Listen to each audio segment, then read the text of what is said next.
नमस्कार साथियों, स्वागत है आपका अपने YouTube चैनल प्रैक्टिस 2.0 पर।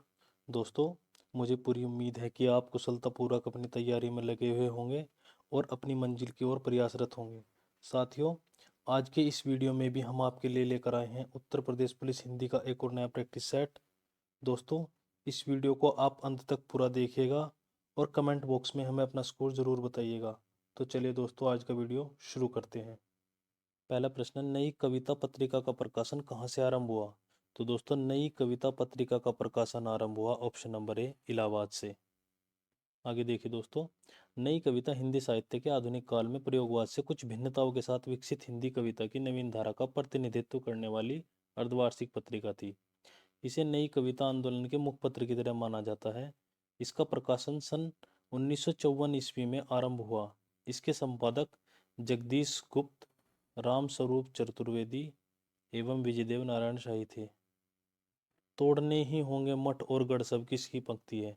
तो दोस्तों, इसका सही आंसर है ऑप्शन नंबर डी, मुक्तिबोध। दोस्तों, मुक्तिबोध का पूरा नाम आप याद रखिएगा, गजानन माधव मुक्तिबोध। दोस्तों, इसके साथ ही आप याद रखिएगा मुक्तिबोध किसकी रचना है? तो दोस्तों, मुक्तिबोध भी आप याद रखिएगा, ये है जैनेन्द्र कुमार की रचना। अगला प्रश्न है, तथैव शब्द का संधि विच्छेद है? तो दोस्तों, तथैव शब्द का संधि विच्छेद है ऑप्शन नंबर डी, तथा जमा एव। नेक्स्ट क्वेश्चन है, चरण कमल बंदो हरिराई उपयुक्त पंक्ति में अलंकार है? तो दोस्तों, उपयुक्त पंक्ति में अलंकार है ऑप्शन नंबर सी, रूपक अलंकार। आगे देखिए, मूक होई वाचाल पंगु चढ़े गिरिवर गहन जासु कृपा सुदयाल द्रहु सकल कलिमल दहन उपयुक्त में छंद है? तो दोस्तों, उपयुक्त में छंद है ऑप्शन नंबर सी, सोरठा। दोस्तों, सोरठा एक अर्ध सममात्रिक छंद है जिसके पहले और तीसरे चरण में 11-11 मात्राएं, दूसरे और चौथे चरण में 13-13 मात्राएं होती हैं। नेक्स्ट क्वेश्चन है, मधुलिका जयशंकर प्रसाद की किस कहानी की पात्र हैं? तो दोस्तों, मधुलिका जयशंकर प्रसाद की ऑप्शन नंबर डी, पुरस्कार कहानी की पात्र हैं। दोस्तों, ये सभी रचनाएं जयशंकर प्रसाद की हैं, आप इन्हें याद रखिएगा। आगे देखिए, आधे अधूरे नाटक के रचनाकार हैं? तो दोस्तों, आधे अधूरे नाटक के रचनाकार हैं option number C, Mohan Rakesh.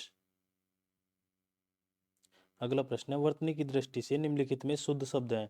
तो दोस्तों, यहाँ वर्तनी की दृष्टि से शुद्ध शब्द है ऑप्शन नंबर बी, रचयिता। आगे देखिए, कर्म कारक का चिन्ह है? तो दोस्तों, कर्म कारक का चिन्ह है ऑप्शन नंबर सी, को। साथियों, दिए गए चार्ट को आप ध्यानपूर्वक पढ़ें और प्रत्येक कारक का चिन्ह उसके सामने दिया गया है, आप उसे याद कर लीजिए।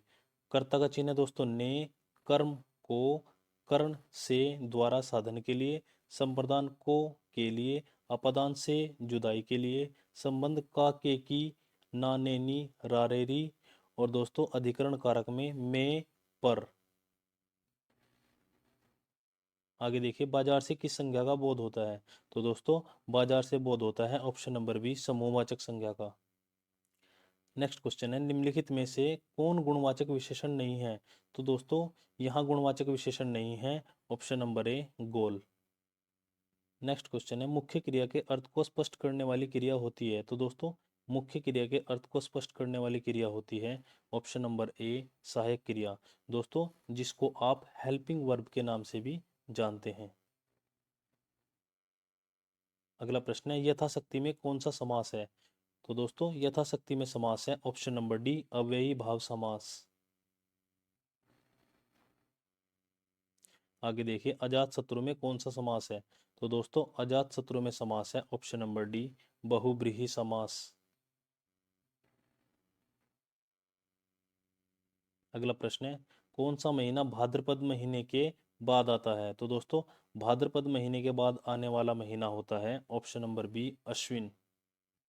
साथियों, इस चार्ट के माध्यम से आप हिंदी में महीनों के नामों को याद रख सकते हैं और हिंदी में महीनों के नाम हैं चैत्र, वैशाख, ज्येष्ठ, आषाढ़, श्रावण, भाद्रपद, अश्विन, कार्तिक, अगहन, पौ, माघ, फागुन। आगे देखिए, सावधान मनुष्य, यदि विज्ञान है तलवार तो इसे दे फेंक तजकर मोह स्मृति के पार, पंक्तियों के रचयिता हैं? तो दोस्तों, इन पंक्तियों के रचयिता हैं ऑप्शन नंबर बी, दिनकर। दोस्तों, दिनकर का पूरा नाम है रामधारी सिंह दिनकर। आगे देखिए, कपूर शब्द है। तो दोस्तों, कपूर एक तद्भव शब्द है। दोस्तों याद रखिएगा, तत्सम शब्द में शब्द हैं जो संस्कृत से सीधे आए हुए हैं और आज भी उनका प्रयोग उसी रूप में हो रहा है। तद्भव शब्द में शब्द हैं जो निकले तो संस्कृत से ही हैं, किंतु प्राकृत अपभ्रंश पुरानी हिंदी से गुजरने के कारण बहुत ही बदल गए हैं। दोस्तों, देशज शब्द, देश में जन्मा शब्द देशज शब्द कहलाता है, और विदेशज शब्द, जो विदेश में जन्मा शब्द होता है, वह विदेशज शब्द कहलाता है। नेक्स्ट क्वेश्चन है, एक मुंह दो बात मुहावरे का अर्थ है। तो दोस्तों, एक मुंह दो बात मुहावरे का अर्थ है ऑप्शन नंबर सी, अपनी बात से पलट जाना। प्रश्न नंबर 19, प्रत्येक चरण में 16 मात्रा 4 चरणों का सम्मात्रिक छंद है। तो दोस्तों, 4 चरणों का सम्मात्रिक छंद कहलाता है ऑप्शन नंबर डी, चौपाई। दोस्तों, चौपाई एक सम्मात्रिक छंद है और इसके प्रत्येक चरण में 16-16 मात्राएं होती हैं। प्रश्न नंबर 20, अधरों में राग अमंद पिए, अलकों में मल जय बंद किए, तू अब तक सोई है आली, आंखों में भरे विहागरी, पंक्ति में कौन सा रस है। तो दोस्तों, दी गई पंक्तियों में रस है ऑप्शन नंबर सी, श्रृंगार रस।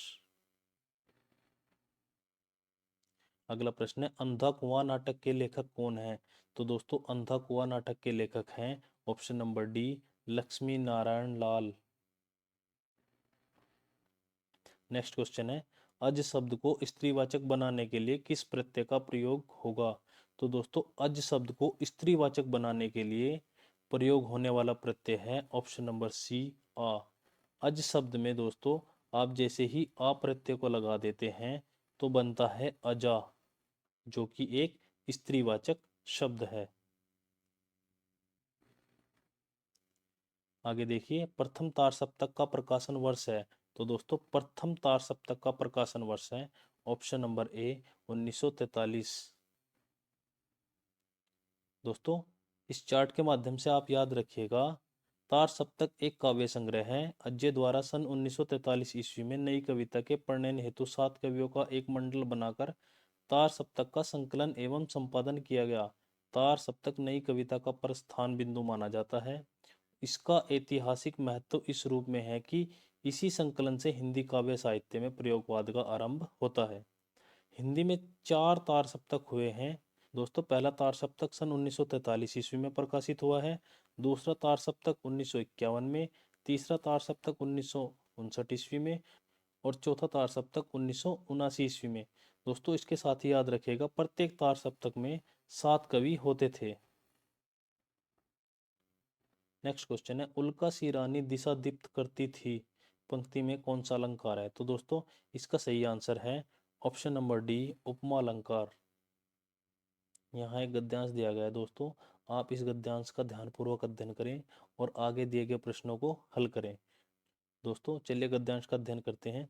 आधुनिक शिक्षा का नतीजा हमने देख लिया, हमने उस शिक्षा का नतीजा भी देख लिया जिसमें विकसित विज्ञान का सबसे महत्वपूर्ण स्थान है, जिसके कारण व्यक्ति को कहीं भी या कितना भी मिलने के बावजूद तृप्ति नहीं होती। इसका कारण यह है कि शिक्षा के स्वाभाविक और आवश्यक अंगों को छोड़कर हमने ऐसे विषयों पर अधिक ध्यान दिया जो मनुष्य का एक तरफा विकास करते हैं, जिनके कारण व्यक्तित्व का बड़े से बड़ा भाग अतृप्त रह जाता है। बाल्यावस्था में भी कला शिक्षण को अभी तक उचित स्थान नहीं मिला है।